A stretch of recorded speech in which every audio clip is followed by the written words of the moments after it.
everyone. My name is Cameron Moon. I am one of the curators at Drayton Hall, and I am here to talk to you about part 2 of the webinar about the Hutchinson House project, and it will be hosted jointly by the Drayton Hall Preservation Trust and the Edisto Island Open Land Trust.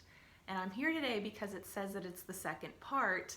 That's because we did part 1 back this summer, and unfortunately it was not recorded, so I wanted to give you just a little bit of history and backstory about the project, and hopefully you will join us on February 11th at 5 p.m. So the Hutchinson House is one of the oldest surviving houses built by freed people after the Civil War on Edisto Island. It was built by Henry Hutchinson around 1885 with the help of his brother and his uncle. And it's said that he built the house for his wife, Rosa Swinton. And Henry Hutchinson's father, James Hutchinson, had been enslaved on Edisto Island, and he grew up at Peters Point Plantation. And according to oral tradition, his father was the plantation owner, Isaac Jenkins Michael. And James Hutchinson joined the Union Navy during the Civil War, and when he was discharged, he was a free man. And after the Civil War, he became a political activist.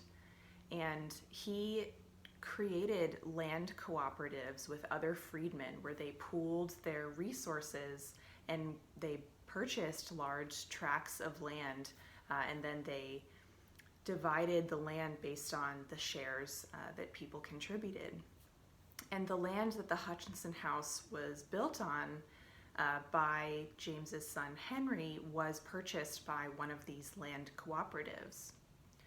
So Henry Hutchinson was a farmer, and he also grew Sea Island cotton on the property. And he had a cotton gin where he processed and packaged the cotton that he grew. But he also took in cotton from other neighbors that he had and processed and packaged their cotton. So he essentially ran a farming co-op on his property.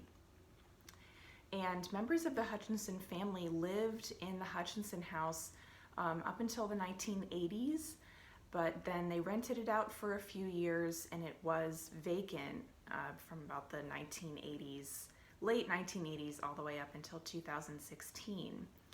That's when the Edisto Island Open Land Trust purchased the property and the house and set out to restore it. So the Edisto Island Open Land Trust has partnered with descendants of the Hutchinson family to turn the house into a museum and a community gathering place and a community resource. And this project, once it's completed, it will offer the rare opportunity to learn about the Reconstruction period and the early and the mid-20th century through the lens of an African-American family, in this case, the Hutchinson family.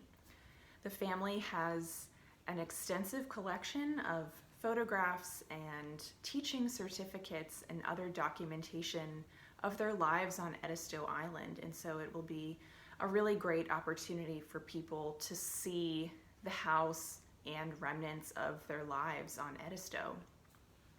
So this project is really a testament to the resilience of African Americans after the Civil War, and I am very honored to be a part of it. I serve on the Hutchinson House Committee, part of the Edisto Island Open Land Trust, so I hope you will join me on February 11th at 5 p.m.